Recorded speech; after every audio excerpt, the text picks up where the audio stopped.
برادران ملت اسلامی، السلام علیکم ورحمۃ اللہ وبرکاتہ۔ الحمد للہ وکفا وسلام علی حبیبہ المصطفیٰ، اما بعد فاعوذ باللہ من الشیطان الرجیم، بسم اللہ الرحمن الرحیم۔ ان ینصرکم اللہ فلا غالب لکم وان یخذلکم فمن ذا الذی ینصرکم من بعدہ وعلی اللہ فلیتوکل المؤمنون۔ صدق اللہ مولانا العظیم۔ بارگاہ رسالت معاب صلی اللہ علیہ وسلم میں درود پاک کا ہدیہ پیش کریں۔ اللہم صلی علی سیدنا و مولانا محمد معدن الجود والکرم وآلہ واصحابہ الکرام وابنہ الکریم وبارک وسلم صلاة دائمتا سرمدا ابدا۔ اللہ عز و جل قرآن عظیم میں فرماتا ہے، اگر اللہ تمہاری مدد کرے تو کوئی دوسرا غالب آ ہی نہیں سکتا۔ ان ینصرکم اللہ فلا غالب لکم، تم پر کوئی غلبہ حاصل نہیں کر سکتا اگر اللہ تمہاری مدد کرے۔ وَإِن يَخْذُلْكُمْ فَمَنْ ذَا الَّذِي يَنْصُرُكُمْ مِنْ بَعْدِهِ، اور آگے اللہ فرماتا ہے، اور اگر اللہ تمہیں چھوڑ دے یا گرا دے تو کون ہے اس کے بعد جو تمہاری مدد کرے؟ کوئی ہے جو اللہ کے علاوہ تمہاری مدد کر سکتا ہے؟ جب نہیں ہے تو پھر آگے ہونا کیا چاہیے؟ وَعَلَى اللَّهِ فَلْيَتَوَكَّلِ الْمُؤْمِنُونَ، تو مومنوں کو چاہیے کہ وہ صرف اللہ پر بھروسہ کر کے رہیں۔ فتح، نصرت، مدد، یہ سب جو چیزیں ہیں بہت سارے لوگوں کے ذہن و دماغ میں ایسے ہے کہ فوراً آ جانا چاہیے۔ کوئی بھی فتح ہو، کوئی بھی مدد ہو، بغیر تمہارے اسٹرگل کیے ہوئے، بغیر مصیبت اٹھائے ہوئے نہیں ملے گی۔ اگر فتح و نصرت یوں ہی آپ کو روزانہ ملنے لگ جائے تو کیا رسول پاک صلی اللہ تعالیٰ علیہ وسلم مدینہ طیبہ میں بیٹھ کر دعا کرتے تو ساری چیزیں فتح یاب نہیں ہو جاتی؟ آپ صلی اللہ تعالیٰ علیہ وسلم کو بدر میں جانے کی ضرورت کیا پیش آتی؟ احد میں اپنے 70 جوان صحابہ کی شہادت پیش کرنے کی ضرورت کیا پیش آتی؟ اور اسی طرح سے خیبر ہو کہ حنین ہو کہ طائف ہو، کتنی جنگیں ہیں جس میں اپنی جان کی بازی لگائی صحابہ نے۔ سب سے بڑا معرکہ تو کربلا کا دیکھیں آپ، جہاں پورا کا پورا خاندان شہید ہو گیا ہے۔ تو فتح و نصرت بغیر قربانی کے اور بغیر تکلیف کے ایسی ہی آ جائے؟ آج کے زمانے میں ہم سوچ کر کے بیٹھے، ایسا نہیں ہوتا۔ اسلام زندہ ہوتا ہے ہر کربلا کے باہر، اور اللہ کی مدد آتی ہے، یہ بھی نہیں ہے کہ نہیں آئے گی۔ کچھ لوگ مایوس ہوتے ہیں، کچھ لوگ نروس ہو جاتے ہیں اور بھاگنے پر مجبور ہوتے ہیں۔ یہ امتحانات کی گھڑی ہوتی ہے۔ ایک حدیث پاک میں آپ کو بتاتا ہوں، اللہ کے نبی صلی اللہ تعالیٰ علیہ وسلم ارشاد فرماتے ہیں کہ آخر زمانے میں ایک ایسی عظیم جنگ ہوگی ایمان والوں کی اور رومیوں کے درمیان۔ کفار و مشرکین ہیں اور مسلمین ہیں۔ اس کو ملحمۃ الکبریٰ کہا گیا ہے، قیامت سے قریب ہونے والی یہ سب سے بڑی جنگ ہے۔ اسی سے آپ اندازہ لگائیں، اللہ کے حبیب صلی اللہ علیہ وسلم ارشاد فرماتے ہیں کہ اس میں کفار و مشرکین 80 جھنڈوں کے نیچے آئیں گے، اور ہر جھنڈے کے نیچے 12,000 کی فوج ہوگی، جو تقریباً حساب کرنے پر 9,60,000 کی فوج بن جاتی ہے۔ اگر وہ مومنین سے مقابلہ کرنے کے لیے اتنی بڑی فوج ایک جگہ جمع ہوتی ہے تو پھر اس جنگ کا اندازہ کریں کتنی بڑی۔ اس کو الملحمۃ الکبریٰ کہا گیا ہے اس لیے کہ اس میں گوشت کے چھیتڑے اڑیں گے۔ ملحمہ جو کہا گیا ہے عربی میں کہ گوشت کے ٹکڑے ٹکڑے دیکھے جائیں گے، اس قدر اس میں جانیں جائیں گی۔ اس جنگ کے متعلق جو اللہ کے حبیب صلی اللہ علیہ وسلم نے پیشین گوئی کی ہے، جو پہلے سے خبر دی ہے، وہ کیا ہے؟ فرمایا کہ پہلا دن جب ہوگا مقابلہ کا تو اس میں مسلمانوں کی جماعت میں تعداد کتنی ہوگی یہ تو نہیں بتایا گیا۔ کفار و مشرکین کے تو پتہ ہے کہ 80 جھنڈوں کے نیچے آئیں گے، لیکن مسلمان اور مومنین جو لڑ رہے ہیں ان کی تعداد کا کوئی علم نہیں ہے ہمیں، لیکن یہ پتہ ہے کہ ان میں سے 1/3، ایک پوری جماعت کا 1/3 حصہ میدان چھوڑ کر بھاگ جائے گا۔ جنگ میں سے وہ میدان چھوڑ کر بھاگ جائیں گے جب اتنی شدت کی چیز ہو رہی ہو، مصیبت آ گئی ہے، تکلیف آ گئی ہے۔ ایک تہائی میدان چھوڑ کر بھاگ جائیں گے. اور ان پر کیا فرمایا حضور پاک صلی اللہ علیہ وسلم فرماتے ہیں وہ دنیا کے روئے زمین کے بدترین لوگ ہوں گے, ان کی توبہ بھی قبول نہیں ہوگی. وہ سب سے بدترین لوگ ہوں گے, پیٹھ دکھا کر جو نکل چکے. دوسرا مرحلہ آئے گا, دوسرا پڑاؤ. یہ ایک بہت سخت سٹرگل کرنے والا میدان ہے, مصیبت اٹھا رہے ہیں, مشقت اٹھا رہے ہیں. دوسرا دن ایسا ہوگا کہ مومنین کی جماعت کا 1/3 ایک تہائی حصہ شہید ہو جائے, قتل ہو جائیں گے. سوچو یہ بہت بڑی بات ہے. یہ دونوں چیزوں پر میں آج آپ سے گفتگو کرنا چاہتا ہوں.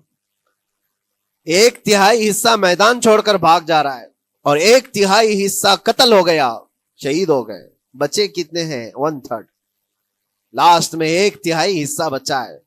یعنی ایک میں اگر 3 پارٹ کریں تو 2 پارٹ تو ختم ہو گئے, ایک پارٹ بچا ہے.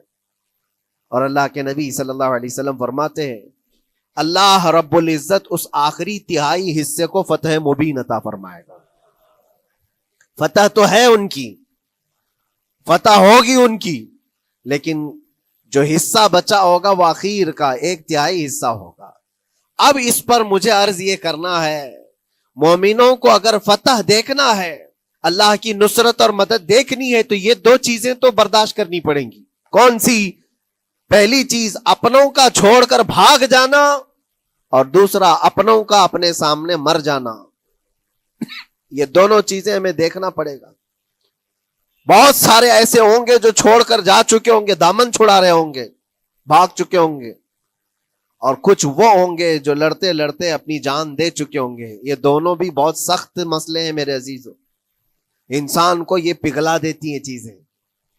اگر آپ کو ایسا لگے کہ میرے اپنے جاننے والے لوگوں میں سے کچھ لوگ مجھے چھوڑ کر بھاگ جا رہے ہیں, تو یہی انسان ٹوٹ جاتا ہے. اس کے دل کی کیفیت بدلنے لگ جاتی ہے, وہ پھر مایوسی کا شکار ہونے لگتا ہے. میری جماعت میں 100 لوگ تھے, 90 تو بھاگ رہے ہیں, 10 کیا کریں گے؟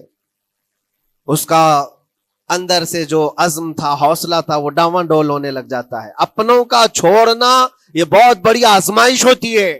وہ کسی بھی میدان میں آپ دیکھ لیں, کسی بھی میدان میں اپنے لوگ اگر چھوڑ دیتے ہیں تو یہ اس کے لیے آزمائش ہے بہت بڑی. اور دوسری آزمائش تو یہ ہے, بچے آدھے تھے, اس میں سے تو آدھے انتقال کر گئے. کبھی میرا عزیز دوست, کبھی میرا عزیز مشورہ دینے والا مشیر, کبھی بہت زیادہ مجھے سپورٹ کرنے والا, ایسے لوگ جب انتقال کرنے لگ جائیں تب پھر آدمی پھر ٹوٹ جاتا ہے. کچھ تو بھاگ گئے اور کچھ تو قتل ہو گئے. میں کیا کروں گا میرے عزیزوں؟ جو اخیر میں بچنے والے لوگ جو ہوتے ہیں نا, وہ معمولی نہیں ہیں. وہ اللہ کی ذات پر سب سے زیادہ توکل کرنے والے لوگ ہیں. ان کو کوئی چیز ہٹا نہیں سکتی. اپنوں کی بے وفائی بھی ان کے قدموں میں لرزہ نہیں لاتی, اور اپنوں کا انتقال ہو جانا بھی ان کے حوصلوں کو نہیں توڑتا. تبھی جا کر کے اللہ تعالیٰ انہیں فتح مبین عطا فرماتا ہے. اور یہ چیز ملحمت الکبریٰ میں دیکھی جانے والی تھی, دیکھی جانے والی تھی, جو قیامت کے قریب ہونے والی جنگ ہے. لیکن میرے عزیزوں, آج ہم نے اپنی آنکھوں سے یہ مشاہدہ کیا ہے غزہ کی سرزمین پر, فلسطین میں 15 مہینے کے بعد آج صہیونی حکومتیں اور یہودی غاصب حکومتیں صلح کرنے پر اور ایگریمنٹ کرنے پر مجبور ہو گئی. دنیا ان کے منہ پر تھوک رہی ہے. تم 50,000 سے زیادہ لوگوں کو قتل کر کے صرف 200 لوگوں کو چھڑانے کے لیے آج بھی فتح کا جشن منا نہیں پا رہے ہو, بلکہ پھر جھک کر کے ان کے ساتھ معاہدہ ایگریمنٹ کرنے پر مجبور ہو. یہ فتح ان بچوں کی نہیں ہے تو اور کیا ہے, ان مظلوموں کی نہیں ہے تو اور کیا ہے, جن کے پاس کھانے کو روٹی نہیں ہے اور پہننے کو کپڑے تک نہیں رہ گئے, ان کے علاج معالجے کے لیے دوائیاں نہیں رہ گئی, لیکن عزم اور حوصلہ ایسا ہے کہ اللہ ابھی ہمارے ساتھ. میرے عزیزوں, ان کے توکل اور ان کے عزم کے متعلق یہ صرف اور صرف اخبار کی باتیں نہیں ہیں, سوشل میڈیا کی باتیں نہیں ہیں. مخبر صادق رسول کریم صلی اللہ علیہ وسلم نے 1400 سال پہلے ہی بشارت دی تھی. اللہ کے نبی صلی اللہ علیہ وسلم فرماتے ہیں کہ دمشق کے ابواب یا پھر بیت المقدس کے آس پاس رہنے والوں میں ایک جماعت ہمیشہ قیامت تک ایسی رہے گی جو حق کے لیے لڑتی رہے گی. حضور پاک صلی اللہ علیہ وسلم فرماتے ہیں حق کے لیے وہ لڑتی رہے گی، قیامت تک ایک جماعت ہوگی. اور ان کی فضیلت میں میرے آقا فرماتے ہیں کہ ان لا یضرهم خذلان من خذلهم، ان کو دھوکہ دینے والوں کا دھوکہ ان پر کچھ اثر نہیں کرے گا، یا پھر ان کو چھوڑ دینے والے یا ان کی بات نہیں کرنے والے، یہ سب چیزیں ان کو کچھ بھی ضرر نہیں پہنچائیں گی.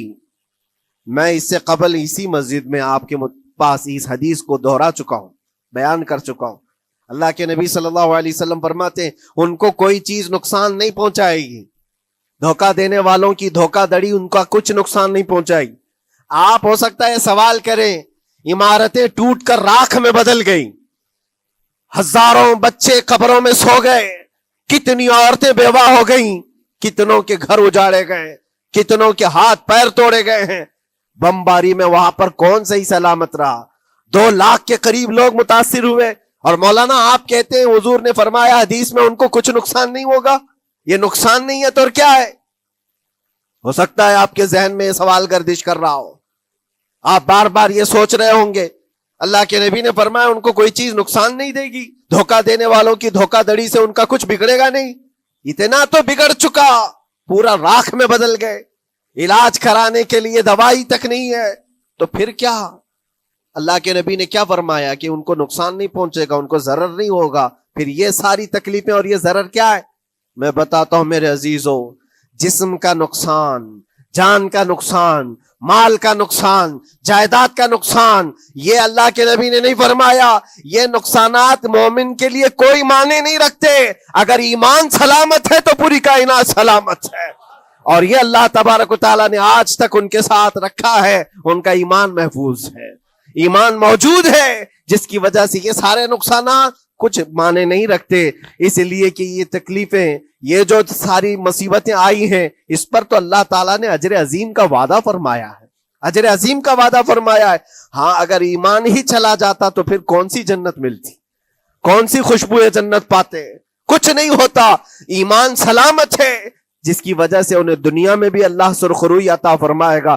ایک بھی جگہ سے کہیں ان نہتے مسلمانوں کو جو غریب مظلوم ہیں اور ٹوٹے پوٹے ہاتھوں اور ٹکڑے پہنے ہوئے بچے ہیں، ان کو کوئی یہ نہیں کہتا کہ یہ ظالموں کے لوگ ہیں، بلکہ ہر کوئی یہ کہتا ہے ایک ظالم کے خلاف جس کے پاس دنیا کے سارے آئٹم پاور ہیں، لیکن یہ نہتے بچے کھڑے ہیں، دعائیں بھی ان کے ساتھ ہیں اور رحمت الہی بھی ان کے ساتھ ہے.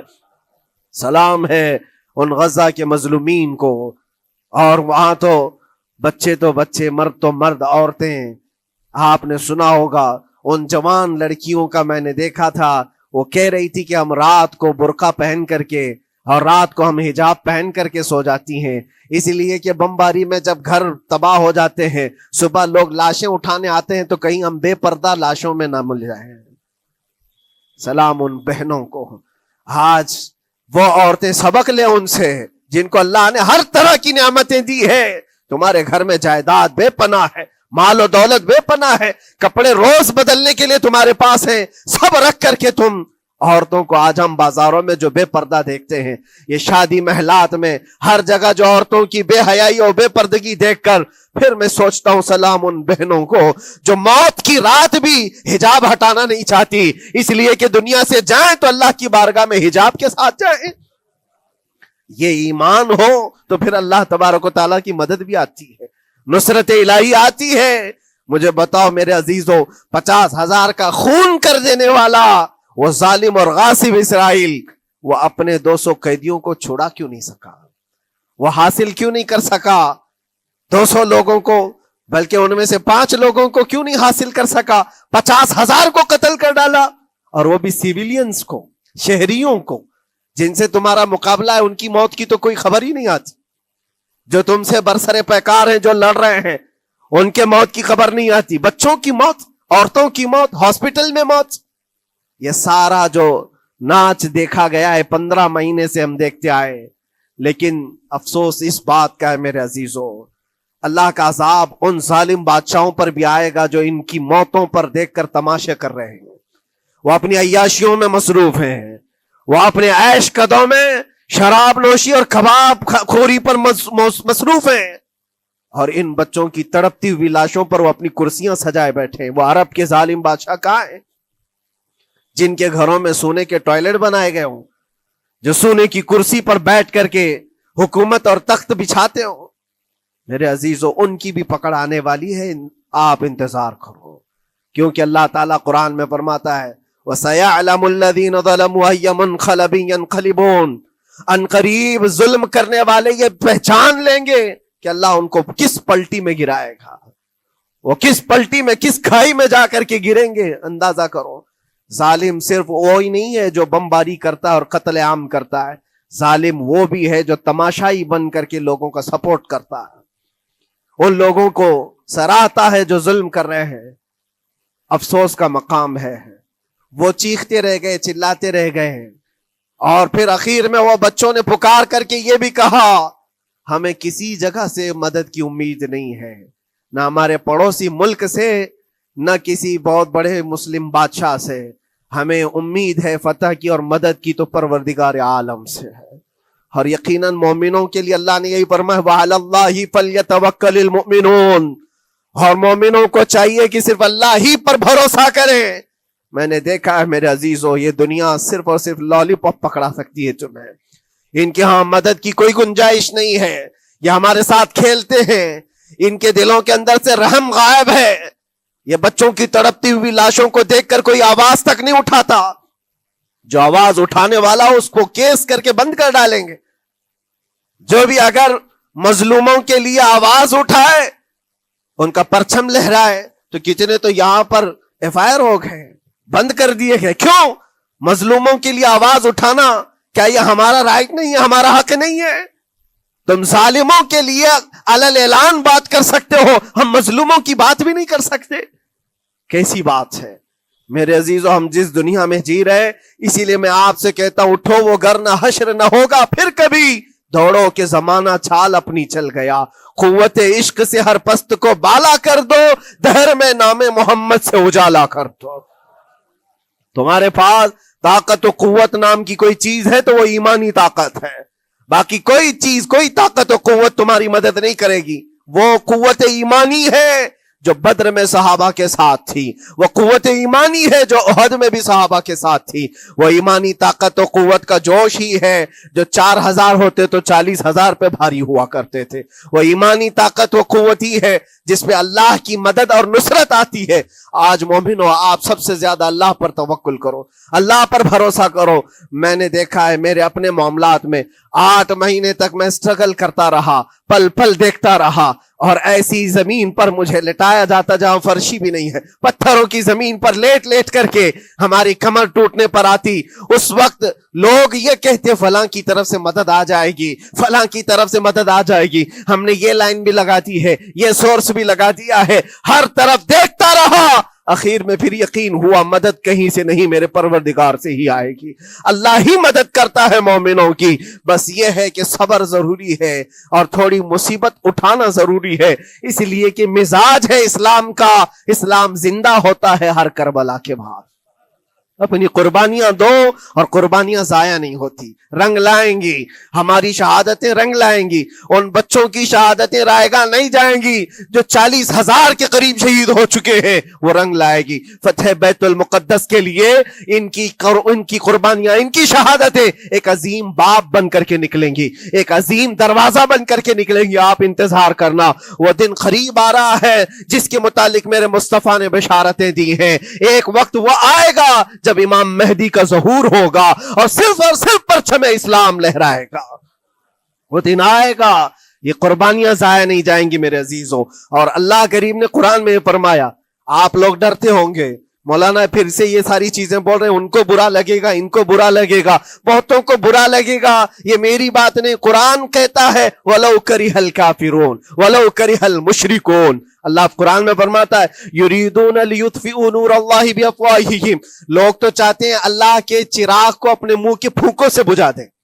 اللہ کے چراغ کو اپنے منہ کے پھونکوں سے بجھا دیں۔ اللہ کا چراغ اسلام ہے، اللہ کا چراغ یہ قرآن ہے، اللہ کا چراغ رسول پاک کی ذات ہے، اور ظالم یہ چاہتے ہیں اپنے منہ کے پھونکوں سے اس چراغ کو بجھا دیں۔ اور قرآن کہتے ہیں واللہ متم نورہ، اللہ تعالیٰ اپنے نور کو، اپنے چراغ کو مکمل کر کے رہے گا اور پوری دنیا میں غالب آ کر رہے گا۔ آخر میں یہ جملہ اللہ نے فرمایا اگرچہ کافروں یہ بات ناپسند کرتے ہوں، اگرچہ مشرک یہ بات ناپسند کرتے ہوں، میں نہیں کہہ رہا، اللہ کہہ رہا ہے یہ بات تو بری لگے گی ہی۔ ایسا کیوں بولتے ہیں؟ اس لیے کہ یہ ہونے والا ہے جو قرآن نے کہا۔ یاد رکھو زمین اوپر جا سکتی ہے، آسمان نیچے آ سکتا ہے، لیکن میرے رب کا فرمان کبھی ٹل نہیں سکتا۔ جو قرآن نے کہا ہے وہ ہو کر رہے گا، اور اسی پر ایمان ہم سب مومنوں کی شان ہے، ہم سب مومنوں کی شان ہے۔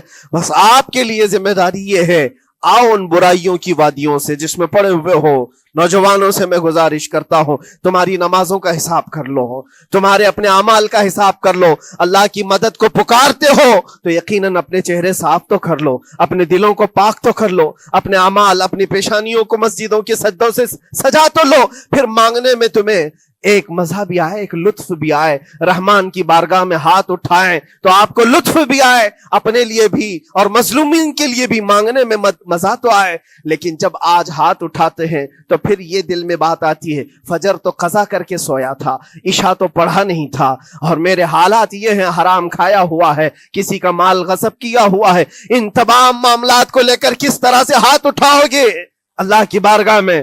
پہلے اپنے آپ کو پاک کر لو میرے عزیزو۔ جب صاف ستھرے ہو جاؤ تو پھر اللہ کی مدد بھی آئے گی۔ اس لیے کہ دنیا میں ہم نے دیکھا ہے صاف پیالہ لے کر کے آؤ گے تو دودھ بھی ڈالا جا سکتا ہے اور مٹھائی بھی دی جا سکتی ہے، لیکن پیالے میں ہی کیچڑ بھر کر کے لاؤ تو دودھ دینے والا کیا اس میں دودھ ڈالے اور مٹھائی دینے والا کیا اس میں مٹھائی ڈالے۔ یہ تو دنیا والوں کا دستور ہے، بلا تشبیہ و بلا تمثیل۔ اپنے پاک دلوں کو لے کر اللہ کی بارگاہ میں جاؤ تو فوراً تمہارے لیے مدد بھی آ جائے، فوراً مدد بھی آ جائے۔